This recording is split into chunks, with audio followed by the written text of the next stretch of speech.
Olá amigos do canal, mais um vídeo para vocês. Pessoal, hoje a gente está aqui com o Siena, tá? O problema desse carro aqui é ar-condicionado, tá? Uma dica rápida aqui, a gente já tirou o compressor desse carro. E a dica para vocês hoje é o quê? Principalmente para donos de Siena mesmo. Esse carro, pessoal, ele acaba apresentando muito barulho no compressor por falta de lubrificação, revisão periódica, né?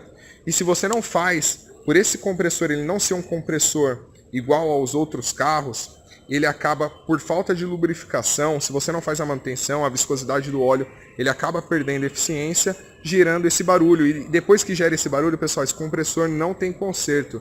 Você vai acabar tendo que comprar outro compressor para o carro, tá? Então, para você evitar esse tipo de transtorno, o que deve ser feito? Manutenção periódica, substituição de óleo, né? Fazer a revisão, tirar o óleo, trocar filtro secador, para você não ter um problema que tenha um custo um pouco mais alto que os outros trabalhos.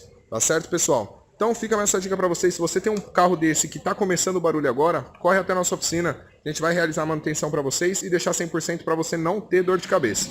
Tá bom? Então, para você que tem interesse nesse tipo de trabalho, entra aqui na descrição do vídeo. Entra no nosso site, veja lá a loja mais próxima da sua residência e traga o seu veículo. Estamos à disposição para atender todos vocês, tá certo, pessoal?